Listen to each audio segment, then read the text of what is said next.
Welcome to Girls Who Talk Goals. I'm Kristy. I'm Natalie. And I'm Emilie. We are creating an empowering community where we inspire each other to step out of our comfort zones and fill each other's cups one conversation at a time. We're all just trying to figure out life, so let's go on this journey together. Let's jump into today's episode. Welcome back, everybody. Today's mantra is challenge accepted. I read a quote recently that said, "The challenge itself is what makes you the person capable of overcoming the challenge. The less you voluntarily challenge yourself, the less you grow." And for me personally, I had to read it twice because I couldn't fully understand it the first time. So I'm going to read it again. The challenge itself is what makes you the person capable of overcoming the challenge. The less you voluntarily challenge yourself, the less you grow. And this really resonated with me because I have done a lot of inner work to release myself from limiting beliefs I once had and to challenge myself in order to reach my highest potential. And I know we talk about that a lot. Yes, I love that. And that definitely resonates with me. What are some of those challenges that you've had to overcome?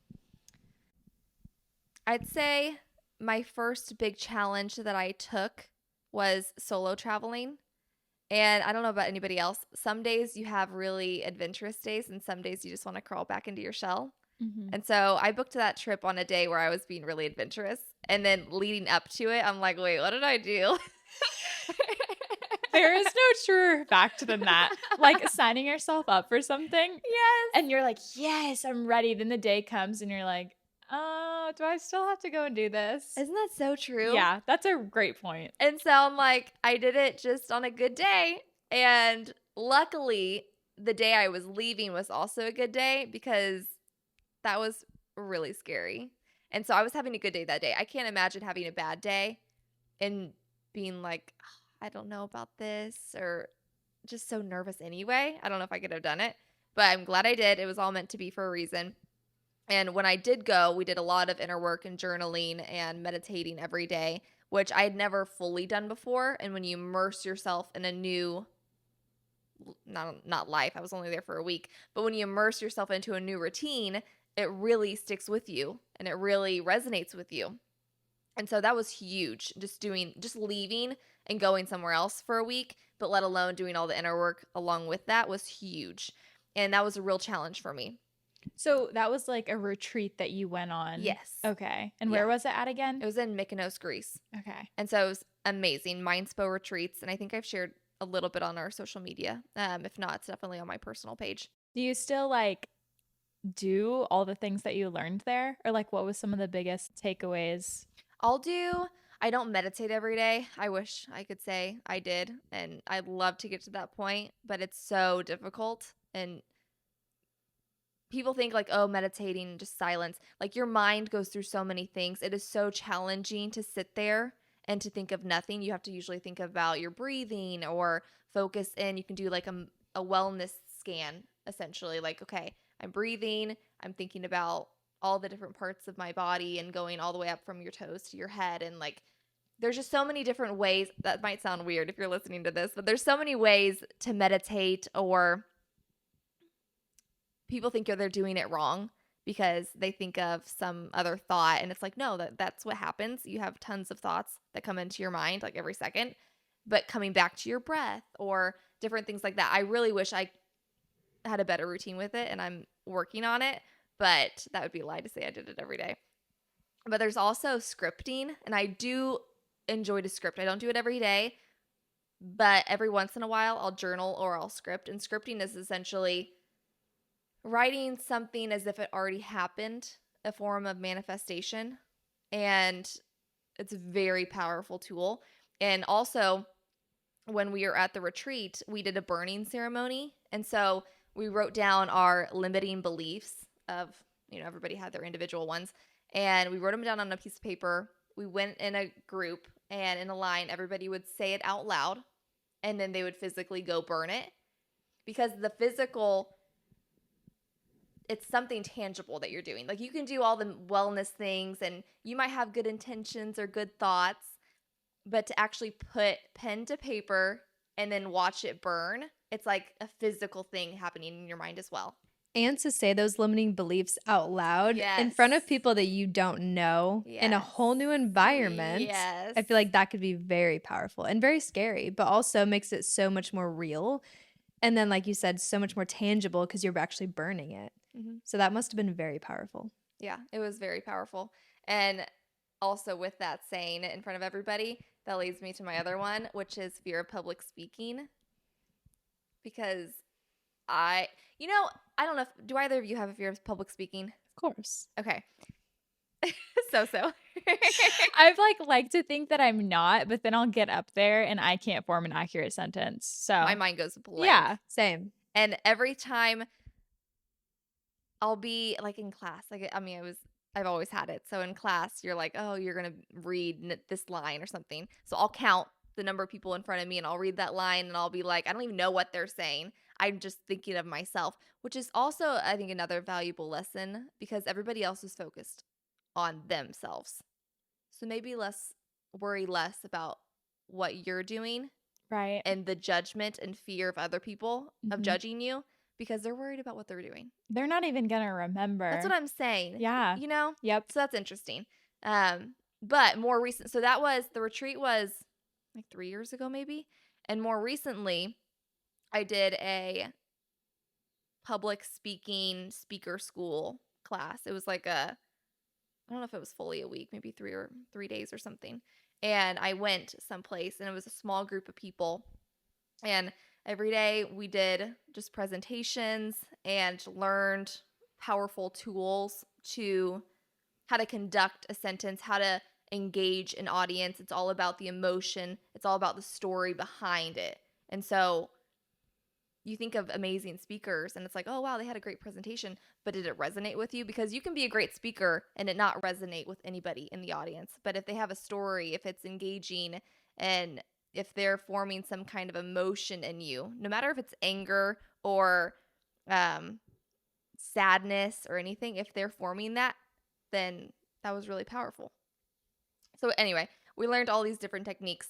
And we did some practicing of getting up there and they'd videotape you, which is so scary. Oh, no. And then they'd give you feedback and it still scares me. Oh my God. I am terrified still of it. It helped me know a little bit more of how to give a good presentation, but that does not mean I actually give a good presentation.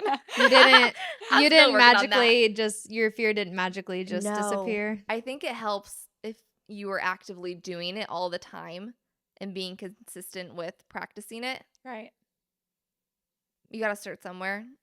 I still have that fear, so that's not going But anywhere you're yet. challenging yourself at the end of the day to like overcome Yes. it little by little and get better at it. And sometimes it's a slow journey and that's okay. Yeah. And Exactly. I signed up for that on a good day too. And I was scared going there. That's how it always goes. But she still did it. I still did it. Yeah. And so those were two huge things for me that really impacted me, or I challenged myself by doing something big like that. And that doesn't mean it has to be always a big move like that.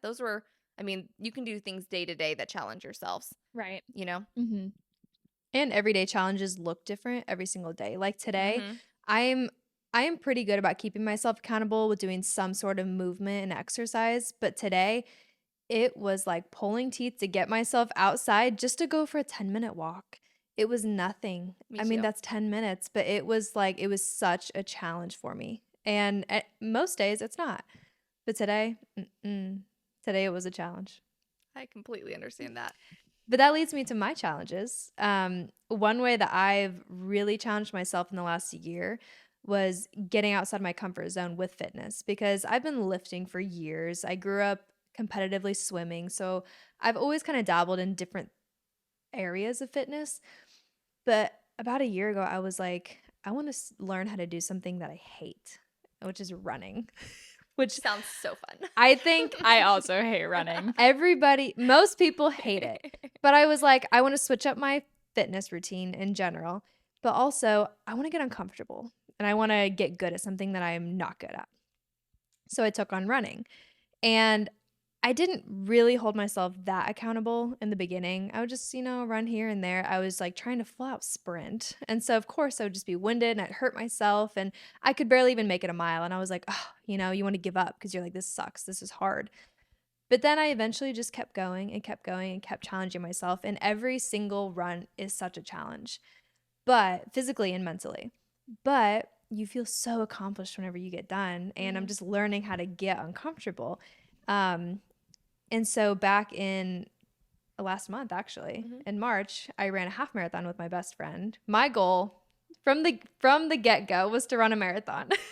Someone who could barely even run a mile. I was like, I'm going to run a marathon because that's just how I am. I want to set my goals super high. And so, yeah, that's what I'm working towards, and just challenging myself physically and mentally because it's a huge mental game.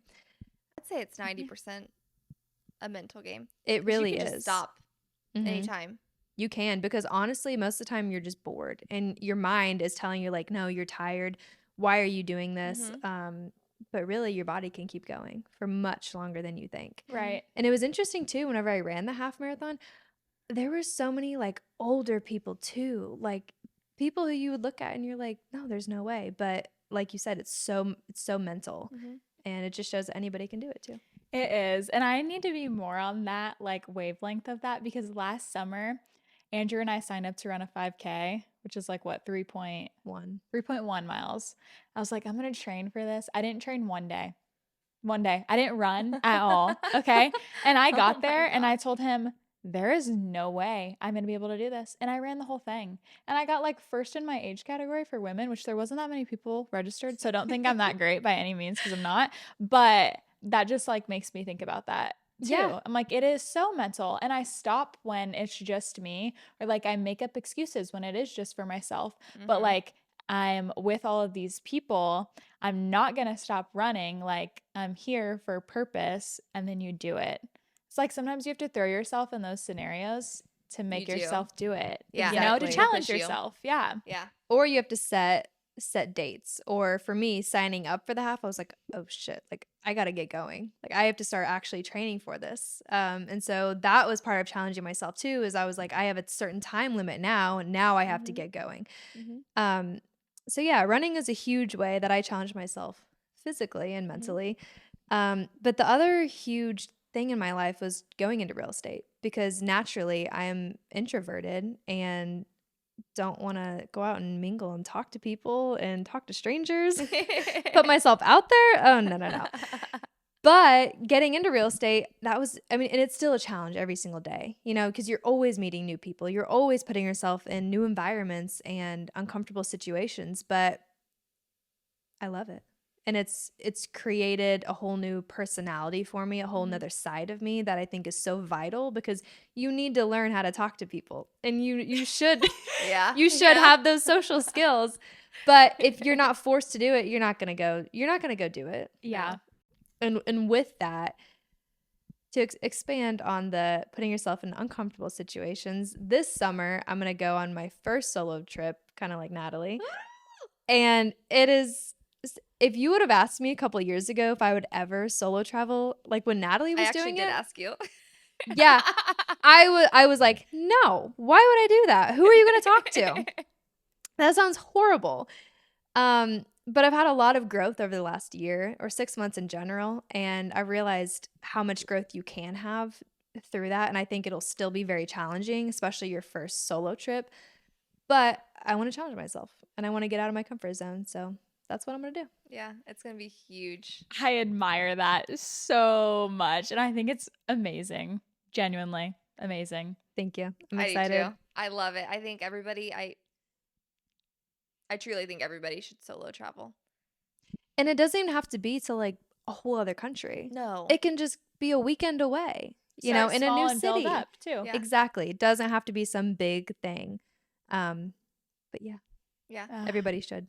Honestly, and after hearing like you talk a little bit of how you just bought the ticket for the half marathon, having that date, just booking it.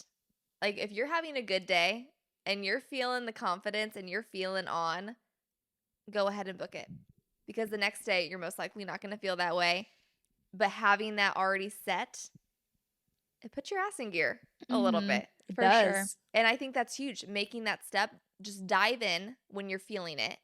And then you're going to have to do the work. But It's it's going like, to challenge you. yeah, it's going to challenge you, but it's already done. Because if you wait, then you're probably not going to do it.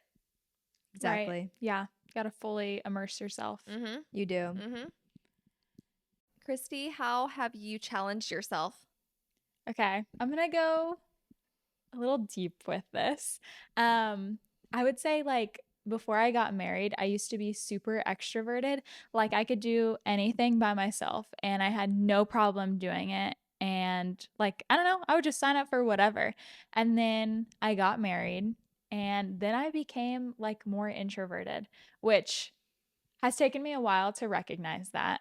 But now that I look back, I can like see it and I'm slowly coming out of that more. But when you get married and you're young, it is easy to rely on your other half for a lot of things. And sometimes you rely on them for too much. And in my case, I was doing that a lot. Um, so I don't know. He would be my shoulder to lean on, but I'd probably lean on a lot too hard. Since we've moved back and I've like started in real estate, I feel like that's pushed me back to my old self. And I'm still trying to get back to maybe who I was before that a little bit and like myself, but a different version of it who's better also. I think that's huge. Love that. And I think that's something really relatable to other young wives or even moms Mm-hmm. of having kids and then having that be your identity Right. and then finding yourself again. Yeah, because like I got married at 20 years old. You Mm-hmm. don't know who you are at that point. And then like you are making decisions for both of yourselves, which is okay. And I'm happy that I did that and I don't regret anything. But at the same token, now like I'm starting to learn like who I am too and who I want to be and where I want to go with him too. And that's okay. So that's been like I don't know, just a lot to think about the past year. Yeah, that's a lot. A huge way to challenge yourself is just to find yourself again, because I think that's what your 20s is all about, is finding yourself, I do too. who you want to be, where you want to go, what do you want to do. Yeah. And like you said, you have to challenge yourself now to get Mhm. back to that of who Right. you were beforehand. Right. It's honestly so deep to think about. Like, So what are some of the ways that you are challenging yourself to get back to who you were? well, I said real estate. Like, that's really pushed me out because also I feel like, and I was going to say this when you were talking too, is like when you're going to meet new people consistently all the time, like you're stepping outside of your comfort zone in different ways too, because when you meet somebody, everybody also has like a different energy about themselves and a different way that they communicate, and you've got to kind of match that or even be better, and give them more than what they need. So that's been a huge one. And then coaching volleyball also and being gone a bunch of weekends on travel tournaments has also pushed me out of my comfort zone. You've got like young kids relying on you for the right answers and to guide them through difficult situations, which happen a lot. So you're constantly having to think critically about like what they need or what did I need at that age to hear and how can I give them that? I love It's a lot of that. reflection Yes, that comes exactly. with that. And you want to say it the right way because I want them to know that I believe 110% in all that they can be. I don't ever want to be their reason that they want to stop doing something. That's really deep. Yeah, I love that. And that's a lot of responsibility too. Mm-hmm. Yeah. But that's amazing that you have that reflection and that awareness to where you can guide them in the right direction and put yourself in their shoes of when you were that age. And you're like, what did I need to hear? Yeah.